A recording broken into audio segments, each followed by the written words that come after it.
నమస్కారం. ఇక్కడ విచ్చేసినటువంటి మన మీడియా సోదరులు సోదరిమణులు మిత్రులకి సోదరులకు నా శుభ శిష్యులు, ముఖ్యంగా నేను పాత్రికేయ మిత్రుల కష్టాన్ని చాలా చూశాను. వాళ్ళు ప్రభుత్వానికి మరియు ప్రజలకి మధ్యవర్తులుగా ఉంటూ వాళ్ళ జీవితాన్ని ఎంతో త్యాగం చేసి మనకి ఎన్నో విధాలుగా సేవ చేస్తున్నారు. అటువంటి పాత్రికేయ మిత్రుల్ని మరవడం అనేది గవర్నమెంట్లకు కానీ ప్రతిపక్ష పార్టీలకు కానీ సమంజసం కాదు. ప్రతి రాజకీయ నాయకుడు ఒకటే చెప్తాడు, మేము అధికారంలోకి వస్తే ఇది చేస్తాం అది చేస్తాం. ఇలాంటి మాటలు తప్పు పెట్టండి. ఏదైనా చేయాలనుకుంటే ధైర్యంగా సేవ చేయండి. అది ఏ రాజకీయ నాయకుడైనా కావచ్చు, ఎవరైనా కావచ్చు. పాత్రికేయ మిత్రుల పాత్ర ఎవరు మరవలేనిది, మరొకలేనిది. Thank you. సో అందరికి నమస్కారం.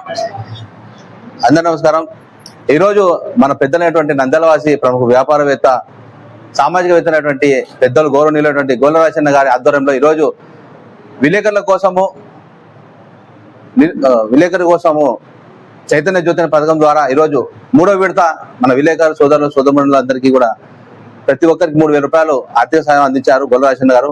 ముఖ్యంగా ఈరోజు అన్న ఎంతో పని ఉన్నప్పుడు కూడా ఈరోజు ఖచ్చితంగా మీరు రావాలన్నా, మీ ద్వారా మీ చేతి ద్వారా ఈరోజు మేము డిస్ట్రిబ్యూట్ చేయాలి మన విలేకరు సోదరులకు. అంటే పాపం ఎంత కష్టం ఉన్నా కూడా వర్క్ అంత ఉన్నా కూడా పక్కన పెట్టి పాపం మాకు వచ్చినందుకు రాజన్నకి నిజంగా మనస్ఫూర్తిగా ధన్యవాదాలు, కృతజ్ఞతలు తెలియజేసుకుంటాను.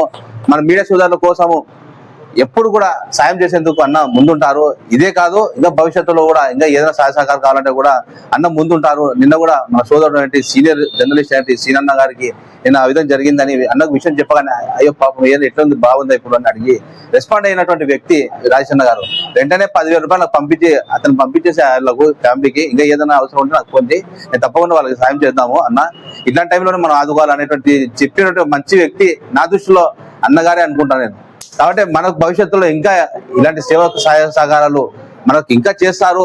మనమందరం కూడా అన్నకు ఎల్లప్పుడూ కూడా వెనుదండుగా ఉండాలని మనొక్కసారి మీ అందరికీ కోరుకుంటూ ఇలాంటి అవకాశం కల్పించినందుకు రాజన్న గారికి నిజంగా మనస్ఫూర్తిగా కృతజ్ఞతలు తెలియజేసుకుంటాను. ధన్యవాదాలు.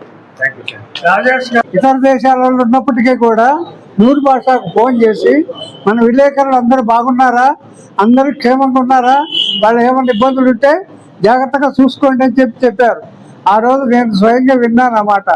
అంతటి దాతకు అంత గుర్తింపు ఉందంటే అదే మనకు 10,000.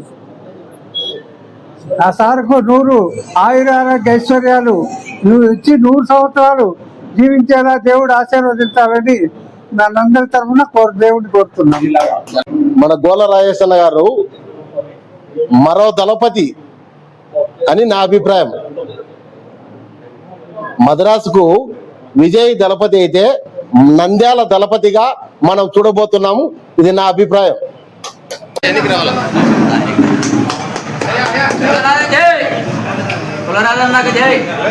వీడియో తీసుకుంటారు.